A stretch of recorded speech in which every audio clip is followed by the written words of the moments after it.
Buenos días, doctor Otero. Existe la duda si el síndrome de intestino irritable es más frecuente en la enfermedad inflamatoria intestinal. Queremos resolver esta pregunta con el experto en estas dos asociaciones, que es el doctor Otero. Doctor Otero, ¿existe la asociación, sí o no? Doctora Melissa, esa pregunta es muy importante. Si el síndrome de intestino irritable es más frecuente en la enfermedad inflamatoria intestinal comparado con la población general, es su pregunta. Quiero contarle que no hay ninguna evidencia de que los pacientes con enfermedad inflamatoria intestinal tengan mayor predisposición a síndrome de intestino irritable. Lo que sucede es que el daño estructural originado por la inflamación gastrointestinal puede dejar secuelas inflamatorias o posinflamatorias, sensibilización del sistema nervioso entérico, alteración de la microbiota, y eso da síntomas que darían positivo los criterios para el diagnóstico de síndrome de intestino irritable. Pero en los criterios de Roma 4 hay una aproximación absolutamente perfecta, y es que se pensará en síndrome de intestino irritable cuando no exista una alteración estructural. Para mí es un placer hablar de este tema tan importante hoy día y tan controvertido. Entonces, síndrome de intestino irritable y enfermedad inflamatoria intestinal coexisten, o es un síndrome de intestino light y de síndrome de intestino irritable light, que es diferente al síndrome de intestino irritable clásico. Ese es el propósito de esta presentación. Y para ello, brevemente, se darán conceptos generales del síndrome de intestino irritable y de enfermedad inflamatoria intestinal. El síndrome de intestino irritable es una enfermedad orgánica, sin marcadores actualmente disponibles para identificarla. El concepto de que es funcional es obsoleto hoy día porque trae confusión a los médicos. Funcional no significa que está en la mente del paciente. Funcional significa que hay un trastorno de la función. Nunca ha querido decir de que no es orgánica. Y esta patología hoy es absolutamente orgánica. El síndrome de intestino irritable, SII, en esta conferencia, tiene varios sustratos orgánicos. Activación del sistema inmune, mala absorción de sales biliares, hasta en el 30% de los que tienen el subtipo diarrea, aumento de la permeabilidad intestinal, alteraciones genéticas, alteraciones epigenéticas. Muchos pacientes tienen infección previa que predispone posteriormente a un síndrome de intestino irritable postinfeccioso. Alteraciones psicológicas, hipersensibilidad visceral, esto es orgánico, alteración de la motilidad y una disfunción en la interacción del eje intestino-cerebro. Hay SIBO, sobrecrecimiento bacteriano del intestino delgado, y una alteración importante de la microbiota del colon. No cabe duda de que es una entidad absolutamente orgánica. Pero probablemente esta es la mejor evidencia demostrada de organicidad de esta importante patología. Después de una infección intestinal, de una gastroenteritis, 90% de los individuos se recuperan completamente. Sin embargo, 10% de los otros pueden hacer hacia el futuro un síndrome de intestino irritable postinfeccioso. Y esto involucra factores bacterianos, activación inmunológica, y esa activación inmunológica fomenta múltiples alteraciones de la motilidad y de la sensibilidad, y aparecen los síntomas. Comparado con personas que no tienen SII, que son los controles en este metaanálisis, la gente con SII tiene un riesgo de SIBO 3.7. Comparado con controles asintomáticos, 4.9 es la probabilidad o el riesgo de que el SII tenga SIBO. En una palabra, el SII tiene frecuentemente sobrecrecimiento bacteriano.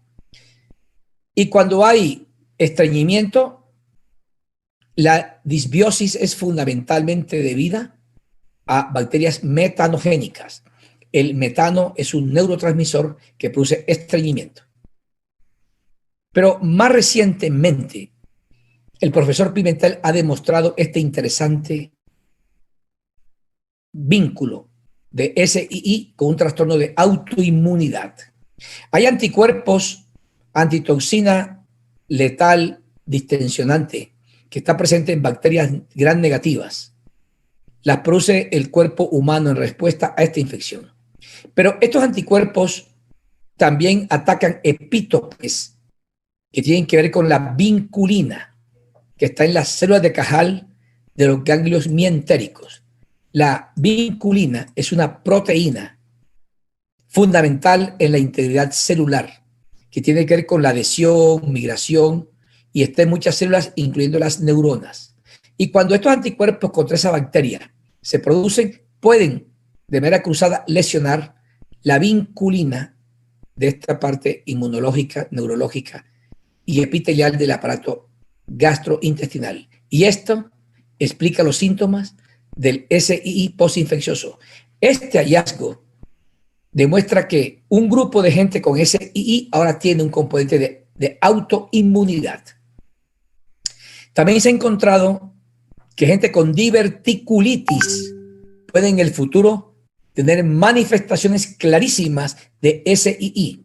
Este es un importante estudio de hace algunos años de casos que eran pacientes con diverticulitis que en el futuro hicieron SII y se compararon con controles que eran pares de la misma edad y género que no tenían divertículos.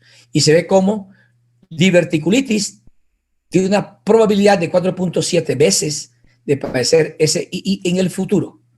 Y asimismo, la gente con diverticulitis puede tener otro trastorno funcional hacia el futuro, con un OR de 2.4 y también alteraciones psicológicas comparado con los controles, con un OR de 2.2, 2.2 veces la probabilidad. Esto, a estas alturas de esta presentación, lo que significa es que los síntomas de SII tienen un sustrato absolutamente orgánico y una infección colónica previa puede predisponerlos.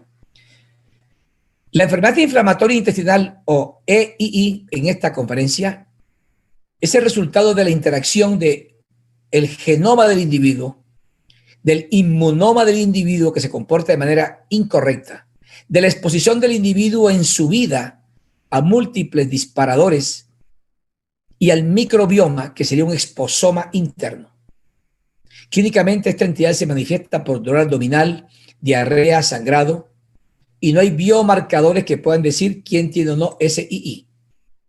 Puede haber fiebre, pérdida de peso, cansancio, náuseas, vómito y manifestaciones extraintestinales. Y el diagnóstico final de cualquiera de las dos representantes fundamentales de la enfermedad inflamatoria, como es colitis ulcerativa o enfermedad de Crohn, se basa en la combinación de historia clínica, examen físico, endoscopia, radiología, laboratorios de rutina, histología, serología.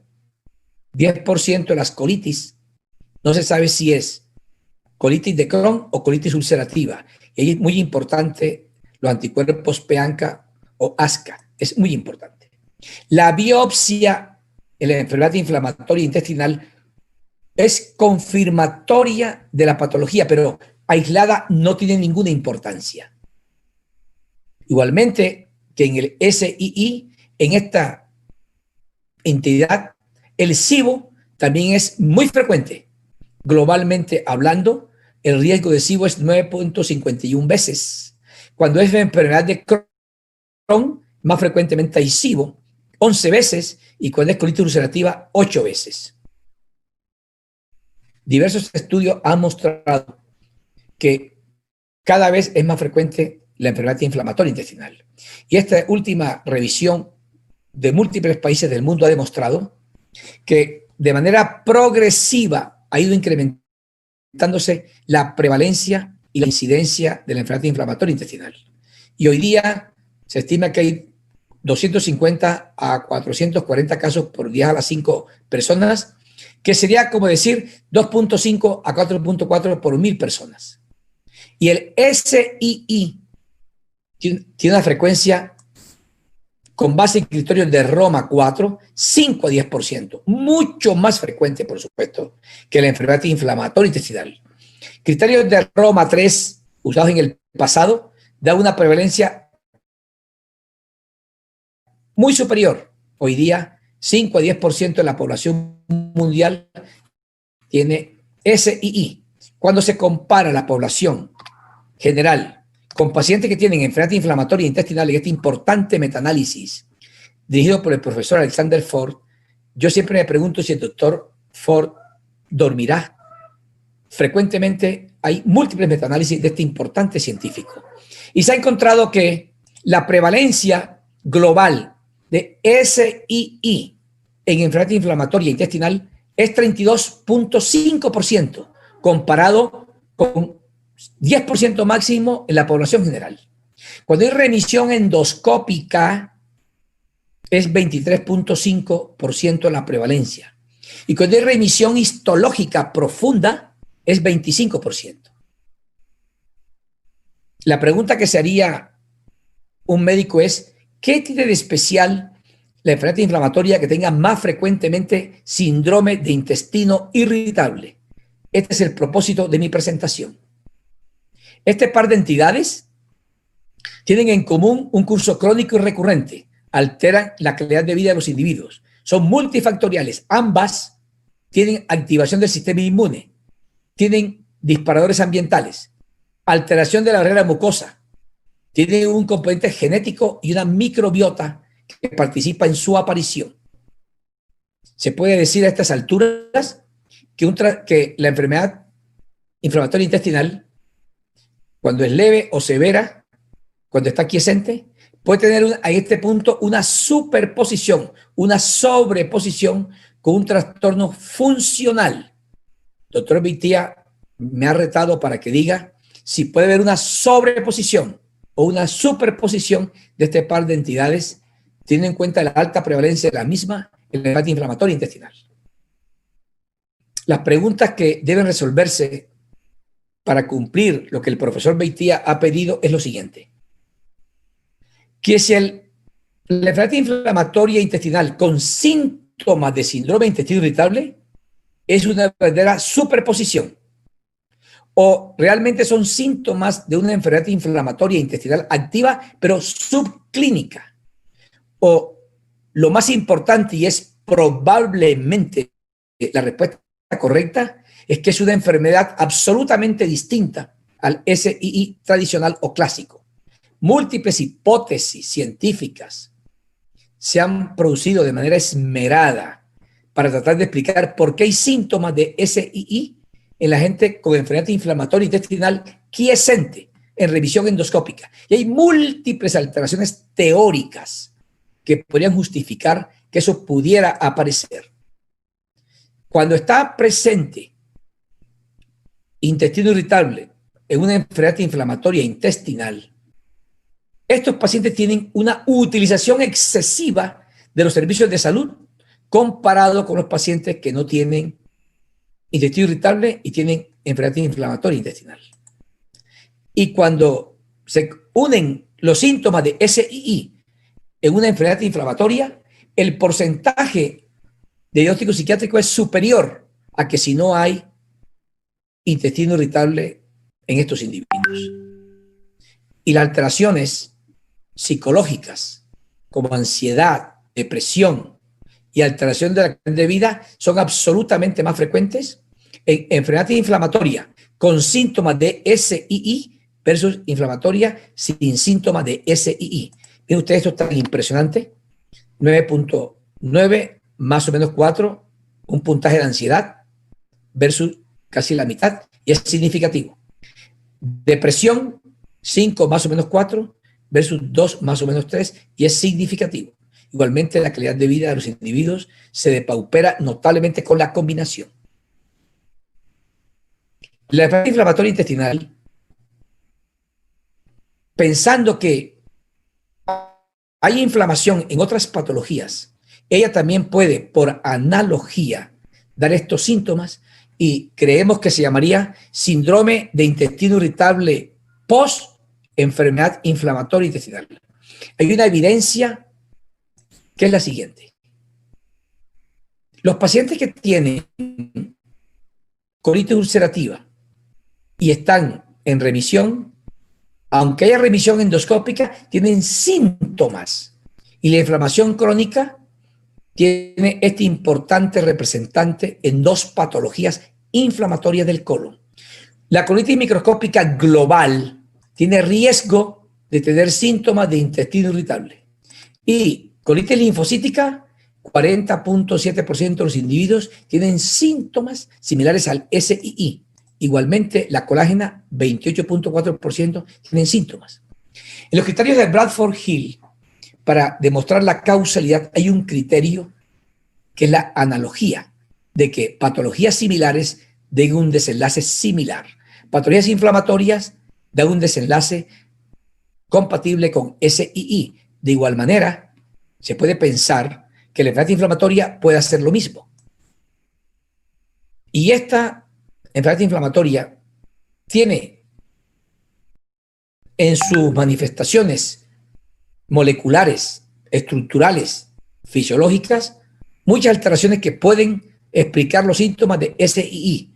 Se ha encontrado una permeabilidad intestinal aumentada, se ha encontrado igualmente una disbiosis, una hipersensibilidad, alteración de la microbiota, y todo eso puede explicar los síntomas.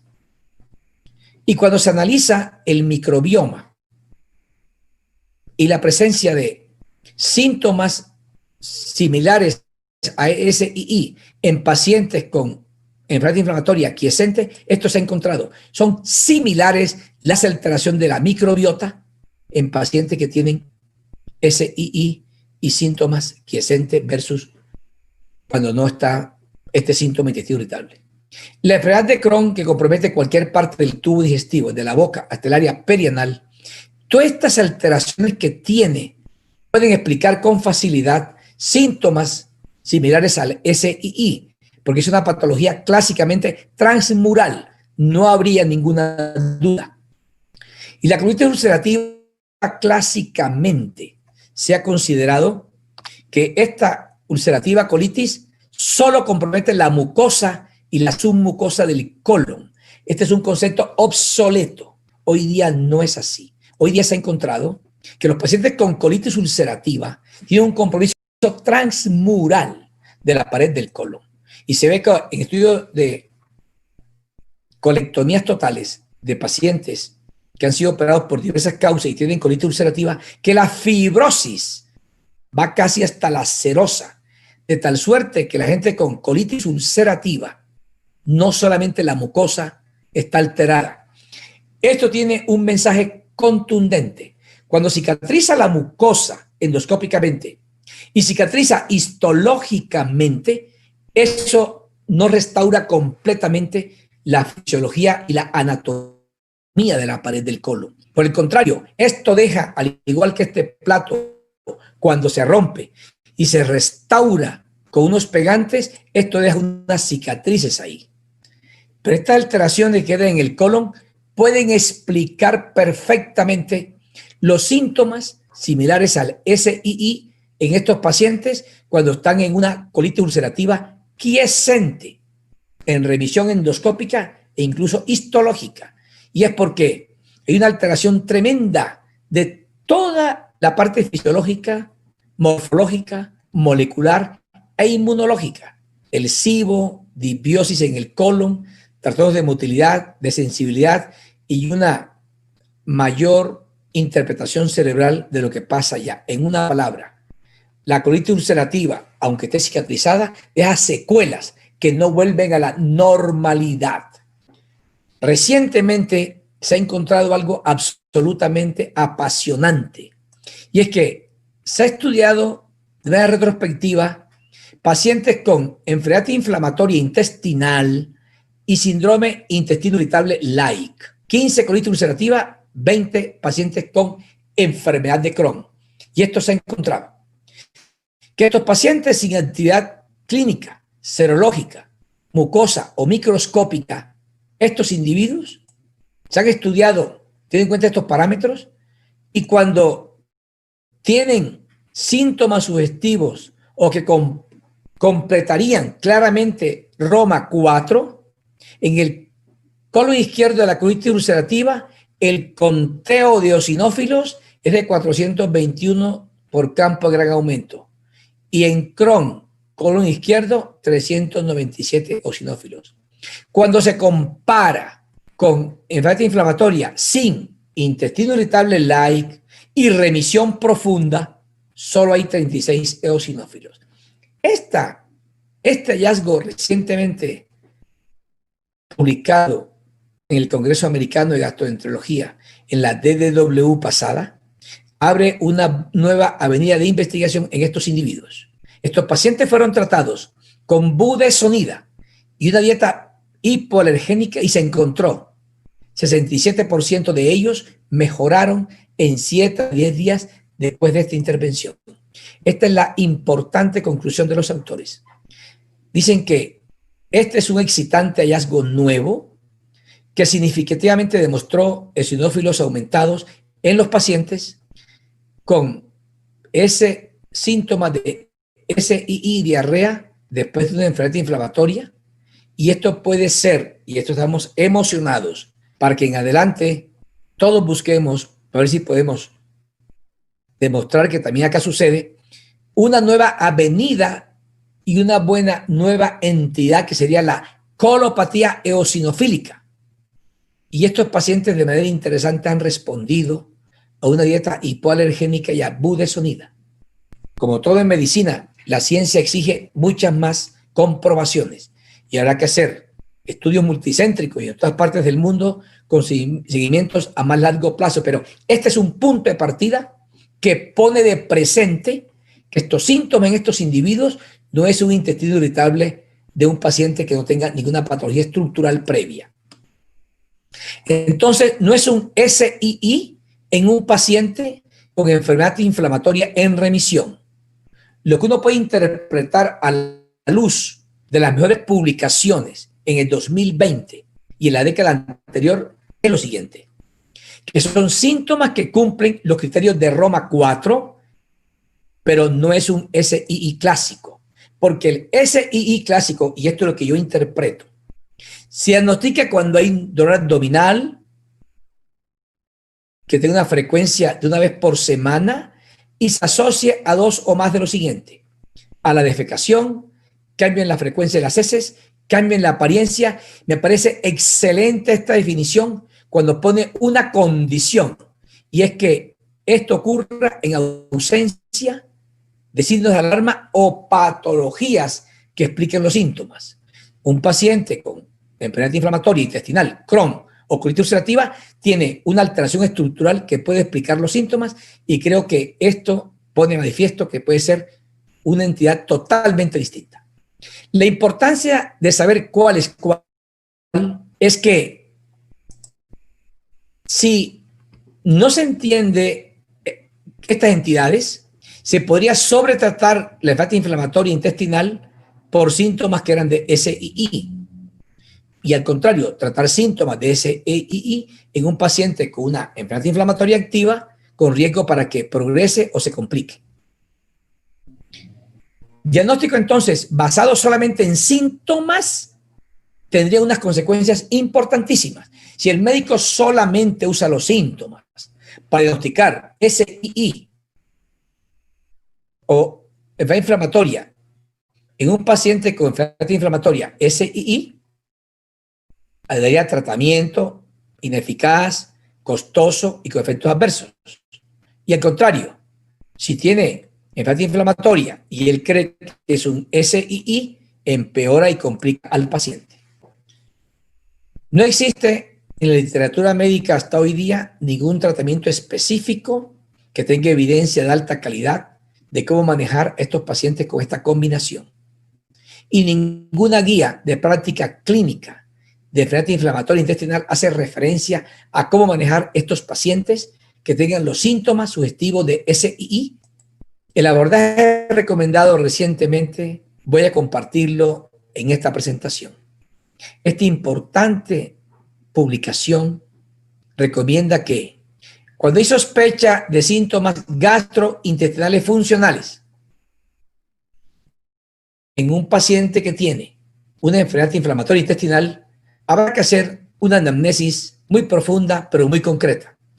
Preguntar cómo es el dolor, si hay incontinencia fecal, urgencia, tenesmo, si hay síntomas de alarma, pérdida de peso, síntomas nocturnos, sangrado, fiebre, si ha recibido el paciente antibióticos recientes, si el examen físico es normal, si hay algo en la área perianal, qué pasa en el tracto rectal, y habrá que pedir marcadores inflamatorios, PCR y la calprotectina.